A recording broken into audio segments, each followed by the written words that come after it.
Before the 1800s, Africa was not a continent of artificial borders. It was a mosaic of empires, kingdoms, federations, trading networks, and spiritual nations, each with its own diplomacy, armies, laws, universities, metalworkers, astronomers, philosophers, and engineers. Africa was not waiting to be discovered. Africa was discovered, then plundered.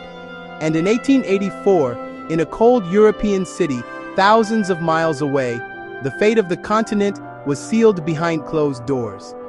This is Chapter 4, Colonialism and the Scramble for Africa. The blueprint of destruction, the birth of borders, the theft of a continent. The meeting where Africa was divided without a single African present. In Berlin, 14 European powers met for 3 months. Not a single African ruler, leader, or representative was invited.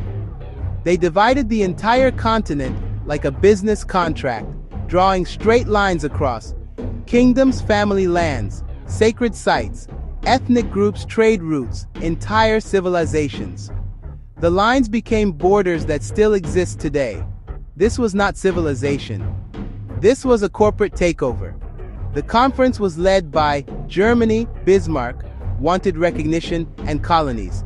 Britain wanted east to south trading control. France wanted West and North Africa. Belgium wanted the Congo. Portugal wanted Angola and Mozambique. Italy, Spain, smaller claims.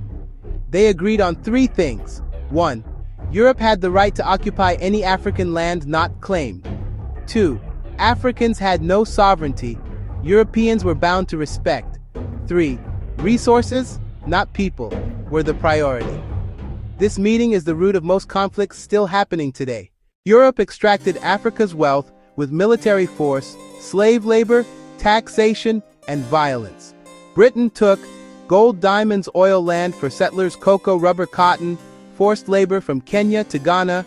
France took millions in taxes, uranium, Niger, oil and gas, Algeria, cocoa, peanuts, timber, enslaved labor in West Africa. Belgium, Congo Free State, under King Leopold II, carried out the worst genocide of the colonial period. 10 million dead Congolese hands cut off for low rubber quotas, villages burned, children taken hostage, rubber, ivory, gold stolen. Portugal took gold, diamonds, forced cotton labor, enslaved soldiers. Germany committed the Nama and Herero genocide. Namibia, concentration camps, land seizures. Italy took Eritrea. Parts of Somalia attempted to take Ethiopia, failed at Adwa, 1896. The goal was simple: extract wealth, break resistance, control people, rewrite history. European invasion was not just military, it was cultural warfare. They dismantled African kingships, ancestral religions, trade networks, educational systems, local industries, community justice systems, metalworking guilds, spiritual institutions, libraries, and archives. They replaced them with taxation, forced labor, land seizures, missionary schools, European languages, racial hierarchies, artificial borders.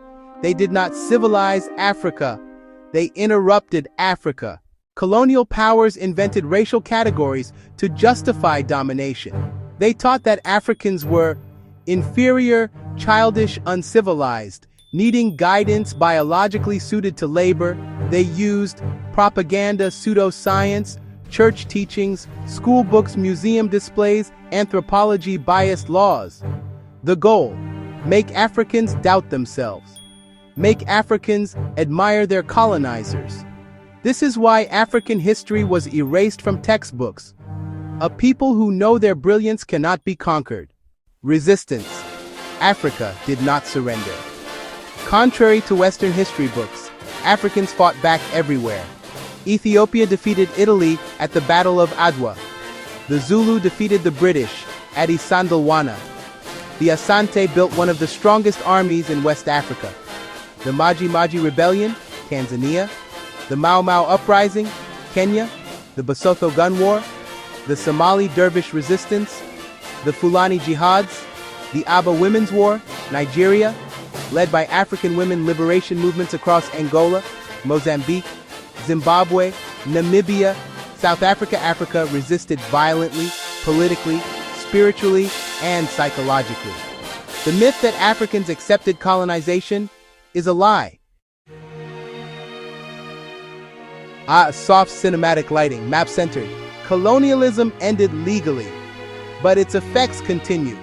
Artificial borders caused civil wars. Infrastructure built only for extraction. Languages replaced African ones. Wealth held in European banks. Resources controlled by foreign companies. Colonial education still exists. Christianity and Islam replaced indigenous systems. Tribal divisions were hardened by colonial ethnic ID cards. Rwanda. Today's issues, corruption, conflict, dependency, were designed, not accidental. Between the 1950s and 1990s, African nations fought for independence.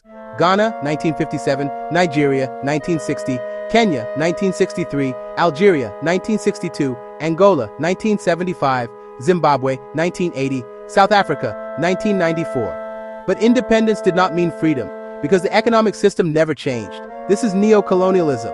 Multinational corporations extract resources. Foreign militaries occupy strategic zones.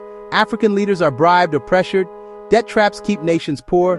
Western currencies dominate African economies. The scramble for Africa never ended. It simply changed tools. Colonialism was not a chapter. It was a crime. The scramble for Africa was not discovery. It was theft. And Africa was not a victim. Africa was a battlefield and a survivor. To understand the present, we must expose the past.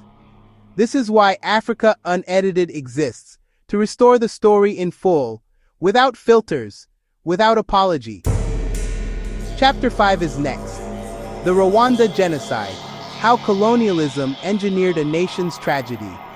Subscribe, share, and continue the journey. We are not rewriting history, we are restoring it.